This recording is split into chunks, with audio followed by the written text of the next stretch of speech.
She's not the kind of woman we seat up front. Tell her to wait by the bar or leave.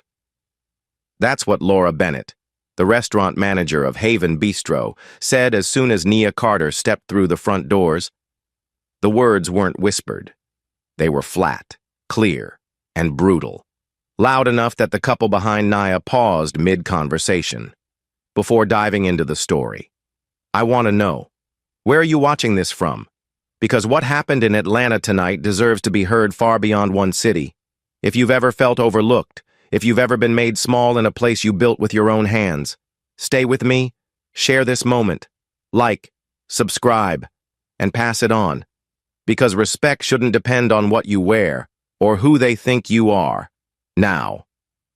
Back to that Sunday night at 7:15 p.m. Thunder rolled low across the Atlanta sky, and a warm burst of rain pelted down like coins onto the sidewalk outside Haven Bistro. The restaurant, known for its mahogany tables and soft pendant lighting, was packed, shoulder to shoulder, with soaked patrons who dashed in without reservations to avoid the storm. Umbrellas dripped onto marble floors. Coats were carelessly hung across booths. The whole place buzzed with the anxious hum of weather-worn diners, and into that chaos walked Nia Carter, billionaire founder of Carter Dining Group, dressed in a simple cream blouse and navy skirt, her curls still damp from the rain. No entourage, no jewelry. Just a woman walking alone into her own restaurant, undercover. She had been reading Yelp reviews for weeks now, complaints about rude staff, biased treatment, walk-ins turned away while others skipped the line. She needed to see it for herself. What she didn't expect was to be at the center of the problem. Standing behind the front host stand was Ava Lynn, the 23-year-old hostess whose eyes barely lifted from the screen before flicking back down. "Name?" she asked without emotion. "Just looking for a table for one," Nia replied evenly. Ava glanced at the screen, frowned, and shook her head. "We're full. No walk-ins tonight." That's when Laura leaned in from the side, arms crossed tight, eyes scanning Nia's outfit like it told her everything she needed to know. "We've got a strict reservation policy tonight. Thunderstorms packed the room. We can't just seat anyone off the street." The way she said anyone hung in the air, sour and pointed, before Nia could respond. A man brushed past her shoulder, shaking out his damp blazer. Gregory Wells, a white real estate developer with slicked back hair and designer boots, stood tall and impatient beside her. "Excuse me," he said loudly, flashing his phone toward Ava. "Priority seating for Gregory Wells. Table by the window." Ava smiled, took one glance at the screen, and motioned toward the server. "Right this way, Mr. Wells." Nia, still standing by the podium, asked calmly, "Wasn't there no seating?" Ava didn't even flinch. "That's for walk-ins." Gregory turned as he passed, giving Nia's faded purse a side glance. "Don't take it personally. They're just doing their job." Nia's jaw tightened, but she didn't raise her voice. "I built this place for everyone," she said under her breath, just loud enough that Owen Hayes, a customer sitting near the bar, lifted his head. The bartender caught it too. And from the far corner booth, a young black artist named Imani Green paused mid-sketch, her pencil stilling over the page. The room didn't quiet, but something shifted. Nia pressed gently. "Could you double-check? Maybe there's a cancellation?" Ava rolled her eyes. Turning to Laura, "We have a VIP protocol," Laura muttered. "We don't seat off reservation unless flagged by a partner. Let her wait by the bar or step out." Owen stood. "Excuse me. I've been coming here for 3 years," she asked respectfully. "Maybe check again?" Laura's smile didn't reach her eyes. "Sir, we appreciate your loyalty, but our policy is the same for everyone." "Is it?" Elena Ruiz, a teacher seated near the fireplace, asked gently. "Because I've seen 3 people get seated without checking in." Laura ignored her. at that moment. Nia pulled out her phone, dialed a number, and said simply, "Kayla, call the line." Seconds later, Ava's phone lit up. She picked it up, listened, then stiffened. "Someone just made a reservation," she said. Laura walked over, took the phone, and listened for a second. Then she hung up. "That's a fake in," she snapped. "We're not falling for tricks." Owen stepped closer. "You realize she just proved the system works. Maybe the issue isn't space. It's who you're making space for." Nia remained still. Her eyes swept the room.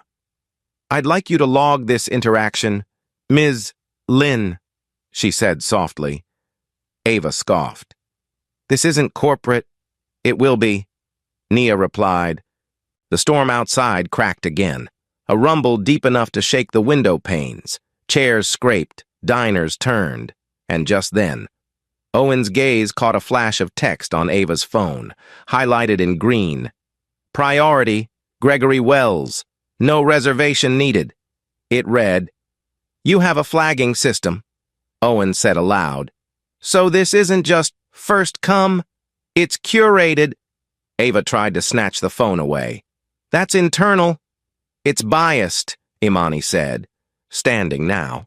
"It's every reason I stopped coming," Gregory scoffed. "Oh, please. You people always." "Gregory," Elena barked. "That's enough." Ava, flustered, turned to Laura. "What do we do?" Laura folded her arms. "She needs to leave. She's causing a scene." That's when Nia took one breath, one long, steady breath, and said, "You've dishonored my name in the house I built." Laura blinked. "Excuse me?" "I am Nia Carter," she said. "And in 10 minutes, none of you will be working here." Ava laughed nervously. "You're kidding." "I'm not," Nia said. "And the logs your team ignored?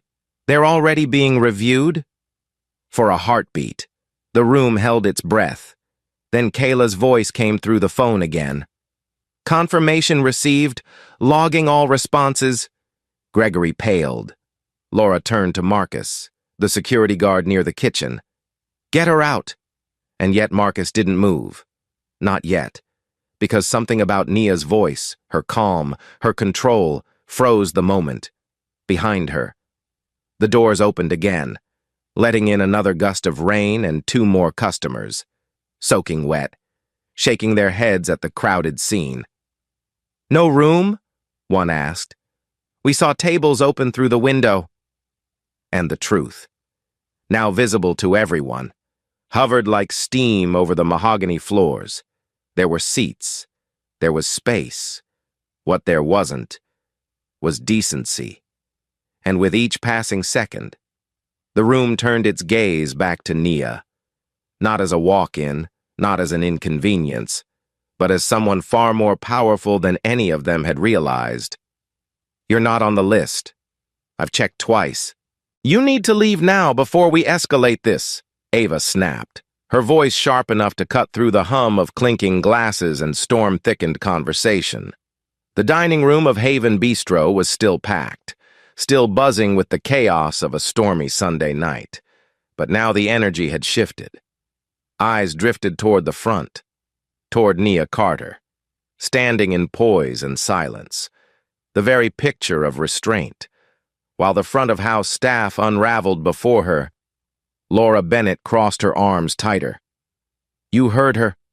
There's no reservation under your name, and we don't have time for games. We're overwhelmed tonight. Try another place. Maybe come back next week." Nia didn't flinch. "I called 10 minutes ago. It was logged," Ava scoffed. "People call all the time. Doesn't mean they're seated." Beside the hostess stand, Gregory Wells chuckled, sliding into his table near the window like royalty. "Told you," he muttered under his breath. "She's wasting everyone's time." Nia turned slightly, her gaze cool, controlled. "I'm wasting no one's time but yours, Mr. Wells. And that clock is ticking." Gregory blinked, but said nothing. Owen Hayes, still standing near the bar, raised his phone again. "I just logged another complaint," he said. "And I'm not alone. Your staff is targeting people based on looks and assumptions. And it's not the first time." Laura's face flushed. "Sir, I will not be spoken to like someone being held accountable." Owen cut in. "Good, then listen." Behind them, the kitchen doors flapped open, revealing Ethan Price, the server assigned to Gregory's table. Ethan was tall, wiry, and flustered, holding a half-assembled charcuterie board in one hand and wiping sweat from his temple with the other. "Chef says we're 30 minutes behind. The duck confit hasn't landed, and the delivery's still out," he muttered, passing the update to Ava and Laura in a low voice. "We can't delay any more," Laura snapped. "Then expedite something." "Comp bread. I don't care. Just keep them happy." Ethan turned to glance at Nia, still standing there, and for a second, his expression shifted. A flicker of guilt passed over his face like a shadow. Kayla Ross's voice came again from the phone in Nia's hand, crisp and unshaken. "I've logged the time, names, and statements. Do you want to proceed with internal alert escalation? Ms. Carter?" Nia didn't respond yet. She looked directly at Ethan. "You know who I am now, don't you?" Ethan nodded slowly, his mouth slightly open. I didn't know at first." Ava shot him a look, but Nia continued. "Then why did you delete my reservation?" Silence. Ethan blinked hard. The room held still. I didn't think it was real," he stammered. "We've been told to filter out certain names if they don't match the look." That's when Ava's composure cracked. She stepped away from the podium, eyes flashing. "Ethan, stop. Don't speak for the team. That's not what happened." But Ethan didn't stop. He shook his head and looked at the floor. "Laura trained us. Said if someone walks in looking like a non-VIP and the name doesn't match the system exactly, flag them, stall them, or scrub the slot." Gasps rippled through the room. Even the soft jazz piping through the speakers seemed to dim. "Are you saying," Elena Ruiz asked, standing now, "that this entire front desk protocol is designed to block certain types of guests?" "That's what I was told," Ethan said, voice low. "And I wasn't the only one." Ava's mouth moved, but no sound came. Gregory laughed nervously, trying to lighten the air. "You're blowing this way out of proportion. This place has standards. That's what makes it work." "Standards?" Imani Green asked sharply. "Or is that code for something else?" Laura stepped forward, her voice rising. "None of this matters. She still doesn't have a reservation. That's policy. If we're going to start letting in walk-ins just because they make a scene, then what's the point of order?" Nia finally spoke. "The point of order, Ms. Bennett, is fairness, and you've failed that spectacularly." She turned to Kayla. "Log Ethan's statement. Begin Phase 2. Kayla's voice was steady. "Phase 2 logged, recommending full staff audit." Owen stepped closer to the stand. "You can't hide this anymore. There are witnesses. There are customers who've seen this same thing happen for months." Elena nodded. "I teach civic ethics. This isn't just discrimination. It's a pattern of professional malpractice." Ava's voice cracked. "We were just following instructions. That's not an excuse," Nia said. "It's an admission." Marcus, the security guard, finally stepped forward, his brow furrowed. "Ma'am, should I escort her out?" "You lay a hand on me," Nia said calmly, "and it's not just your badge you'll lose. It'll be the entire contract your company holds with Carter Dining Group." Marcus froze in place, his hand inches from his earpiece. "Understood." Ethan turned away, shoulders hunched. "I'm sorry," he muttered. "I didn't know you'd see it for yourself." "That's the problem. Nia replied. You shouldn't have had to know who I was to do the right thing. Ava looked like she might cry. We didn't mean harm. You meant convenience, Elena corrected. And that's what gets people hurt. Corporate's watching now, Kayla said over speakerphone. We've pulled the last 12 weeks of incident logs. Yelp complaints align. Laura opened her mouth, but Nia raised a hand. Don't speak. Every word digs deeper. Gregory stood up from his table, napkin in hand. Well, I'm not staying for this circus. No one asked you to, Imani said, folding her sketchbook. But we'll remember how you moved when it mattered.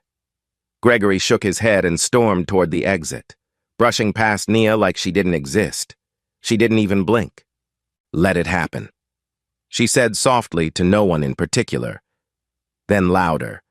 Let all of it happen. This is what real accountability looks like. Not a show, not a speech, just truth. Stated plainly and faced fully. Ava looked down. Ethan backed toward the kitchen. Laura clenched her fists. And through the wide windows. The storm rolled on, rain smearing the glass, thunder pacing itself like a drumbeat marking the seconds until everything changed. Laura's voice sliced through the dining room like a cold knife. If you don't leave now, I will personally have you removed. Her posture was rigid, face flushed from a mix of panic and indignation, eyes darting between customers who were no longer just dining, they were listening, watching, absorbing every word. Do you have any idea what you're doing? She barked. Nia Carter didn't move. She stood squarely in front of the podium, calm and grounded, her tone measured. I'm doing exactly what I came here to do. Observe what my guests experience. And I've seen enough. Laura stepped forward, inches from her. We're under pressure. It's a storm. Orders are delayed. We've got VIP clients expecting a certain standard. Nia replied evenly. Then maybe the problem isn't the storm. It's the standard. Laura's hand waved toward the corner. Marcus, now! Marcus Tate, the security guard, approached with hesitation, glancing at Nia, then at the cluster of customers whose eyes tracked his every step. Ma'am, he said carefully, I'm going to need you to step outside, just until we sort this out. Touch me, Nia said, her voice barely above a whisper, and I will shut down this location before sunrise. Marcus froze, his hand hanging near his radio. Behind him, Ethan emerged again, arms slack, apron wrinkled, eyes darting to Laura. He looked like he wanted to vanish. Don't, Nia said without turning. Say what you need to say. Ethan's breath hitched. I was the one who deleted her reservation. A gasp erupted from the back of the room. Laura's face went blank. You what? I removed her name from the system when it popped up, Ethan admitted, staring at the floor. Ava said to flag unfamiliar names, especially ones that didn't match the VIP profile. I didn't know who she was. I just did what we were trained to do. You deleted the reservation of the woman who owns this entire brand? Owen said aloud. Disbelief stretched across every syllable. Ethan nodded. I didn't think it would matter. I thought she'd walk away like most do. And when they do, Nia said, locking eyes with him, do you ever stop to ask what they leave carrying with them? Ethan opened his mouth, then closed it. Ava stepped back, visibly shaken, her voice dry and brittle. That's not what I meant when I said VIP protocol. I didn't tell him to do that directly. But you implied it. Elena cut in. He just made the implication plain.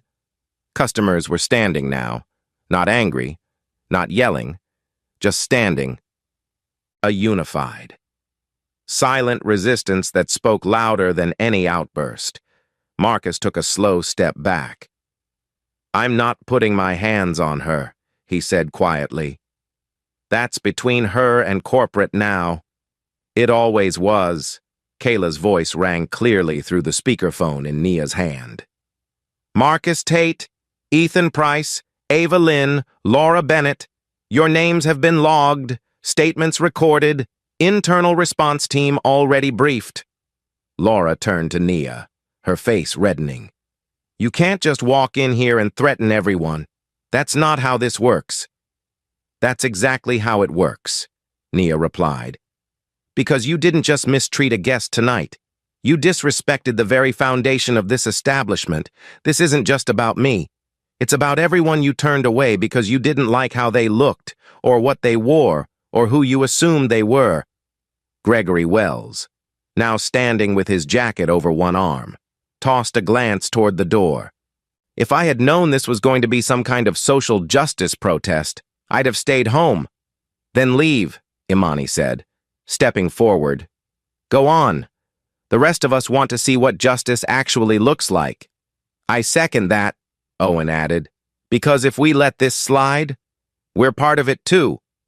Gregory snorted and brushed past the host stand, not even glancing at Nia.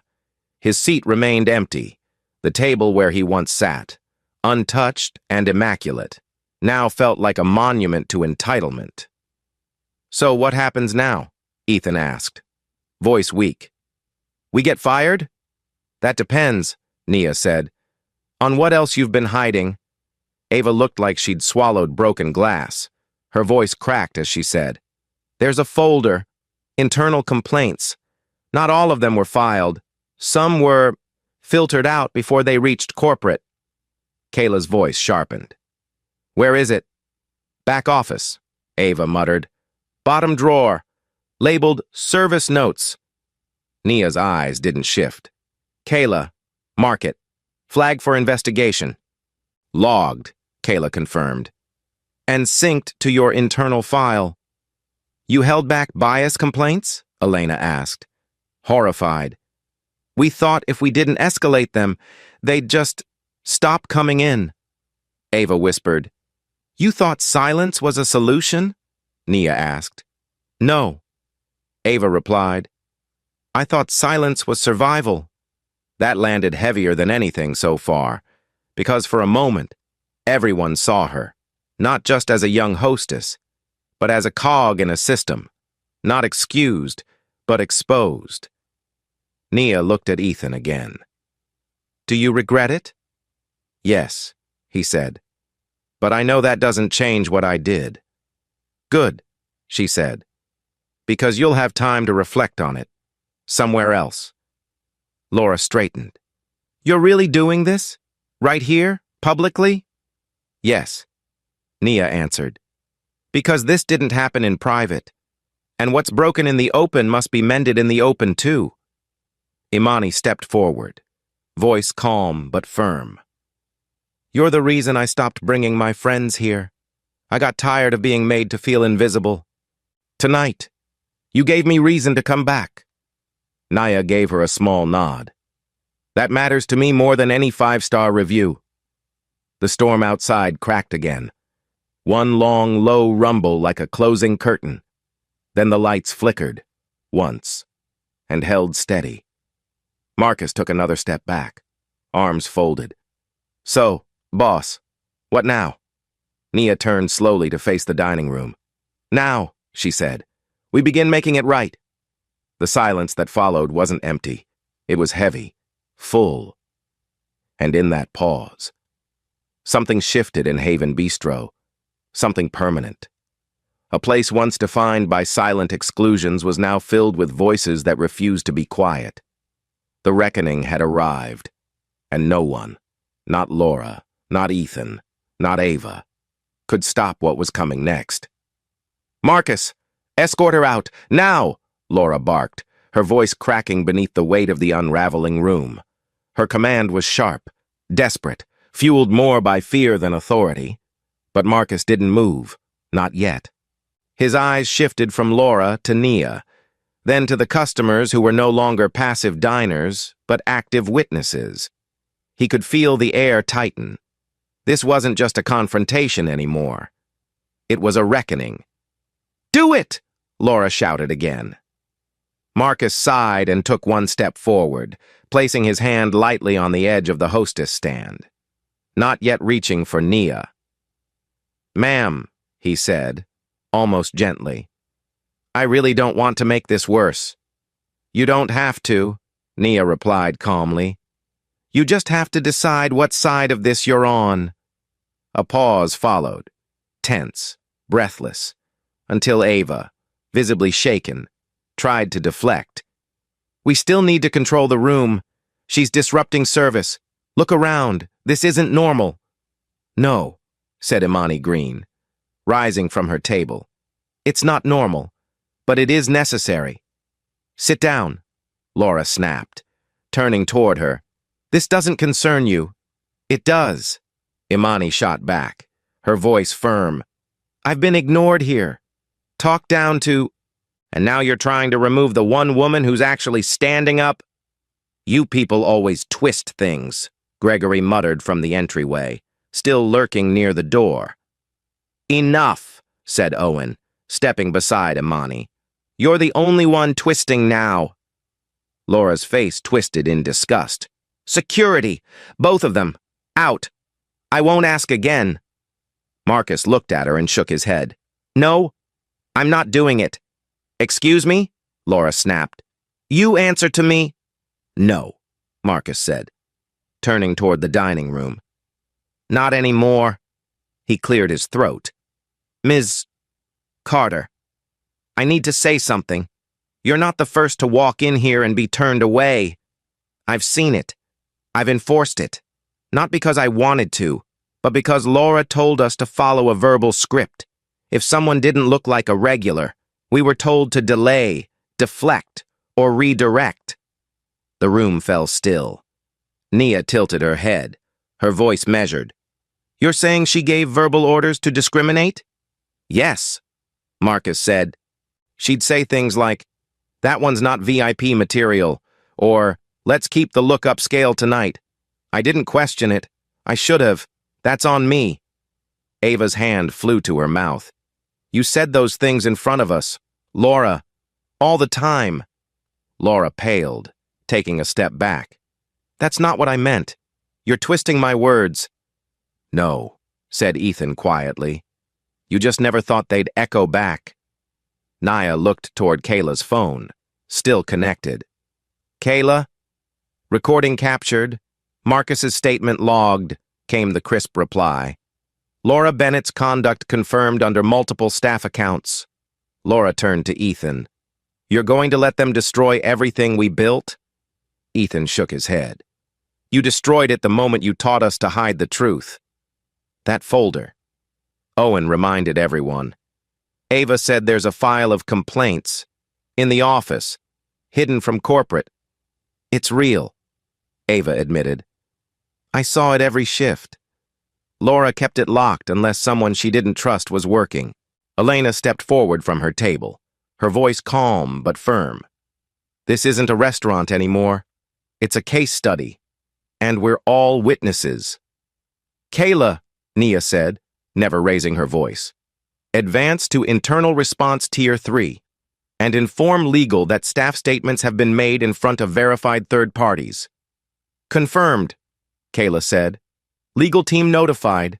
Investigation will begin within the hour." Laura's composure finally cracked. Her voice pitched higher, trembling now. "You can't just fire us like this. You need approvals. Procedures." "I don't," Nia said, "because I own this place. I wrote the procedures, and I gave you years to prove yourself. Tonight, you proved who you really are." "You don't understand what it's like down here," Laura said, breath ragged. "These guests, these nights, we do what we have to do to survive." "That's the lie," Nia said. "The one you've been feeding your team, that surviving means choosing who deserves respect.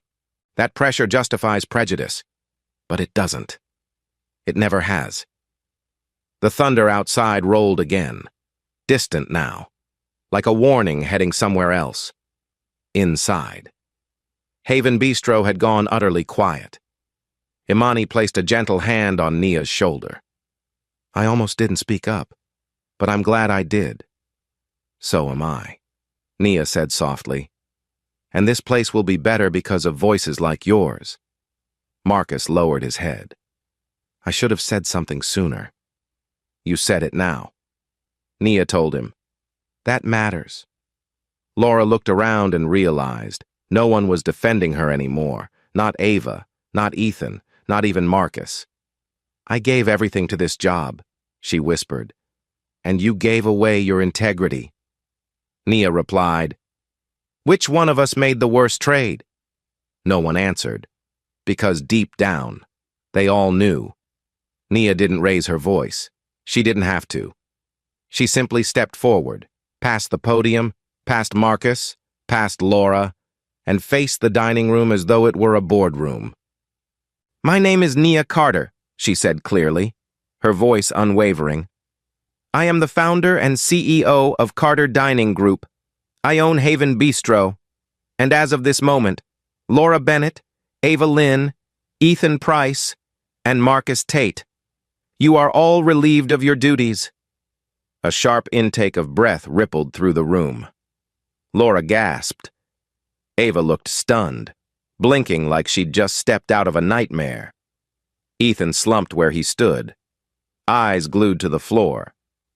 Marcus closed his eyes and nodded once, accepting it. You don't have the right, Laura started, but Nia held up her hand. The right was mine the moment I signed the first check that built this kitchen, the moment I made this space to be safe, respectful, and inclusive.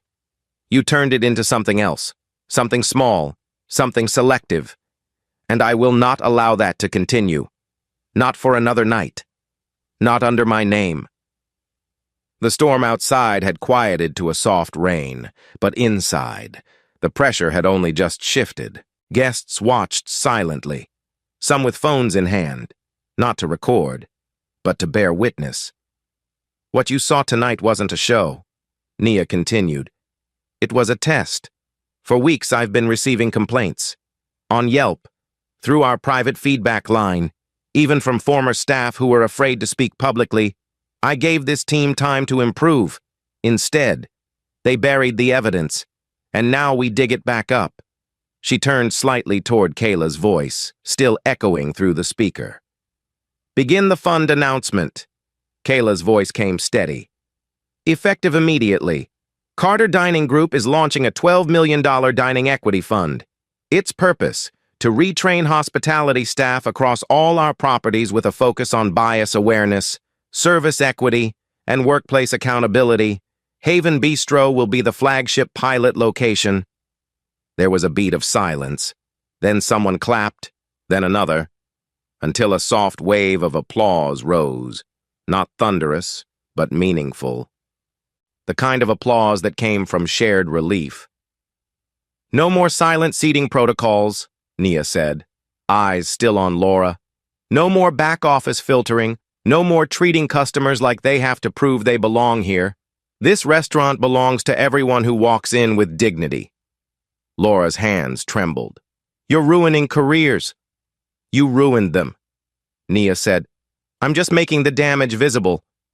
Then Ava, still frozen behind the podium, suddenly spoke. Her voice was small, almost pleading. There's more. Everyone turned. Nia narrowed her gaze. More what? Ava swallowed hard. There's a second folder. Not just complaints from guests, internal ones, from staff, servers, hosts, even vendors. They were told not to report bias, not to escalate it to corporate.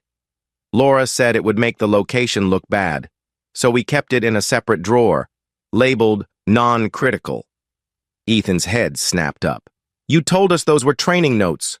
Ava shook her head. They weren't. They were testimonies. Some of them detailed harassment, and we let them rot. The room was dead quiet. You could hear the low click of a single spoon hitting a ceramic plate. Kayla's voice came again. Ms. Carter, do you want to initiate a full retrieval and audit? Yes. Nia said, mark every document, every name. We're not burying anyone else's voice. Owen stepped forward, speaking now not as a customer but as a citizen. You're not just cleaning house. You're rewriting the foundation. That's what it takes sometimes, Nia replied. When rot runs deep, a fresh coat of paint won't fix it. You start again. Laura looked pale, small, like someone realizing too late the weight of what she'd lost. I gave you years, Nia said quietly. And in the end, you gave me a list of people you decided didn't belong. That's not hospitality. That's cowardice. Ava looked to Nia now, voice trembling. I wanted to speak sooner. I did. But I was scared. Fear is understandable, Nia replied. But it's not a shield forever. Silence becomes complicity. You broke that silence tonight. That matters. But it doesn't erase the damage. Imani, from her table, added. It takes all of us. Not just CEOs. Not just whistleblowers. It takes people willing to be uncomfortable so things can finally change. Which is why the Dining Equity Fund isn't just for staff, Nia added. It'll also support community workshops, customer education, and a reporting system for anyone, staff or guest, who feels mistreated. We're doing this out loud, not behind closed doors, someone near the fireplace whispered. About time. And it was long overdue. This location will close temporarily for retraining, Nia announced. When we reopen, you'll see new faces, new policies, a new promise on the wall that says, service without bias, welcome without exception. And in that moment, it was clear. Haven Bistro would never be the same again. And that was exactly the point, inside the back office. The walls felt closer than they had earlier that evening. A simple desk, 2 chairs, and a stack of binders lined against the far wall. The room was modest, intentionally so. Nia stood near the door, rain still dampening the hem of her skirt. As Kayla's voice came through clearly over the speakerphone now resting on the desk. Termination forms prepped for Bennett, Lynn, Price, and Tate. All internal documentation logged. Confirm when signatures are complete. Nia didn't bother sitting. She looked at each of them, Laura, Ava, Ethan, and Marcus, as they stood shoulder to shoulder. No longer a management team, just 4 people on the receiving end of consequences. You're dismissed, Nia said calmly. Effective immediately. Security escort will follow. Do not speak to guests. Do not touch the terminals. And do not. But before she could finish, Ethan stepped forward. Wait. There's one more thing. Nia's eyes narrowed slightly. Go on. Ethan swallowed. It wasn't just the complaints we buried. There was a system, a spreadsheet we kept. It tracked certain flagged guests. We'd mark them by initials or vague descriptions, appearance, speech, even addresses. The whole staff knew about it. Who authorized it? Kayla's voice asked. Ethan hesitated, then looked at Laura. She didn't deny it, just folded her arms and looked away. You created a shadow registry, Nia said, her voice lower now. You turned this restaurant into a gatekeeping machine. Ethan nodded. It wasn't right. We told ourselves we were protecting the brand, but we were protecting our bias. Nia stepped toward the door, opened it slowly, and gestured out. That spreadsheet ends tonight, along with all of you. No one argued. Not now. They filed out quietly, heads down, past the very guests they had once tried to manage, sideline, or ignore. When Nia stepped back into the dining room, the energy shifted again. This time, it wasn't shock or outrage. It was quiet affirmation. People leaned in. Some smiled softly. Others just nodded, as if to say, finally. Nia walked to the center of the room, beneath the glow of the central pendant light, and raised her voice just enough to be heard without force. As of tonight, Haven Bistro will begin a full cultural reformation. Effective immediately, we are launching the Haven Harmony Initiative. Elena stood from her table, eyes glistening. What does that mean? It means a new standard of service. Nia replied. It means hiring for empathy, not just experience. It means open reporting, visible logs, and mandatory equity training for every team member, from host to head chef. And it means that what happened tonight will never happen here again. Kayla's voice returned through the speaker, this time warmer, like a smile woven through syllables. Dining Equity Fund and Haven Harmony Initiative both registered. Initial rollout begins Monday. Imani stood beside her table, sketchpad tucked under her arm. And what happens to people like me? Do we ever get invited back? Nia stepped toward her, extending a hand. You are always welcome here. And tonight. Dinner's on me. Imani took her hand, then nodded quietly. Thank you for seeing us. That's what this place was built for, Nia said. It just lost its way. But we found the road again. Outside. The rain had finally stopped. The sidewalk shimmered in the city light, and through the windows, Haven no longer looked like a place of exclusion. It looked like a place ready to begin again. The dining room remained hushed long after the final dismissal. Guests lingered over empty plates and cold glasses of wine, not out of hunger, but reflection. What they had witnessed wasn't a meltdown. It was a turning point. Nia stood once more near the center of the room, her blouse still damp at the collar, but her presence commanding as ever. She didn't need a podium. Her voice carried with a gravity shaped by years of endurance, restraint, and clarity. This wasn't just about poor service, she said softly. It was about a culture that chooses who to respect and who to ignore. Tonight, that culture ends here. Kayla's voice filtered through the phone on the bar. Final guest report submitted. Local news team has requested comment. No statement yet, Nia replied. Let the action speak first. Just then, a voice called out from the far end of the dining room. A woman stood near the rear exit, older, mid-50s, apron still tied around her waist. She had stepped out from the kitchen shadows, hesitating before walking forward. Ms. Carter, she said gently. My name's Rosa. I worked here 2 years ago, left after reporting bias to Laura, about a vendor being overcharged based on race. She dismissed it. I tried again, but the file disappeared. I knew then nothing would change. So I quit. Nia turned toward her. You were ignored. Rosa nodded. I stayed quiet until tonight, but watching you take control, watching them fall in line, it reminded me what accountability can look like. A few guests turned in their seats, listening. And I want to come back, if you'll let me.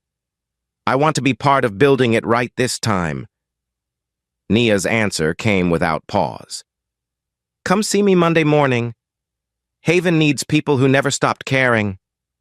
Rosa nodded, a flicker of emotion in her eyes, as she stepped back. Elena rose and spoke toward the room, her voice strong. Let this be what people remember, not the mistake, but the correction, not the silence, but the voice that followed. Owen raised his glass. To that voice, Imani smiled. To the ones who spoke when it counted, Kayla's voice returned. Dining Equity Fund disbursement underway. Community workshop partner confirmed. Equity signage design approved. Posted in every hallway, Nia replied. And etch it in the new menus. She turned to Imani again. You said something earlier. Do people like you ever get invited back? Imani nodded. Yeah. Let me be clear. Nia said. This isn't your invitation back. This is your table. You were never supposed to be shut out of it. A moment passed, then another. The storm had passed outside. But what lingered in the air was something else entirely. Peace, hard-earned, and not at all quiet. The front doors opened to reveal a crisp post-rain breeze. And in that moment, for the first time all evening, the restaurant truly felt open. 1 year later, a new sign hung in the window of Haven Bistro. All are welcome, without exception.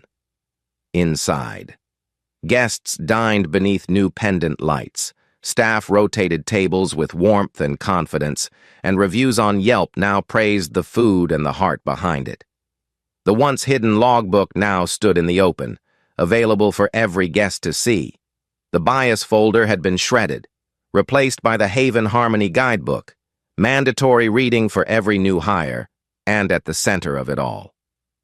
Nia Carter stood quietly during the anniversary reopening, not to command, but simply to listen. No speeches, just presence.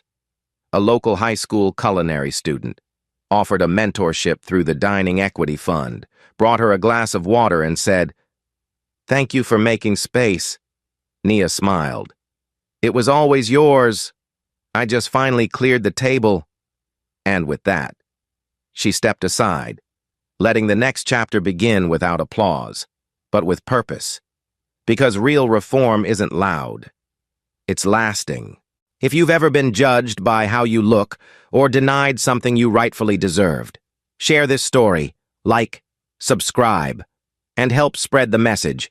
Service must come with respect. For everyone, together, we can turn places of exclusion into spaces of belonging.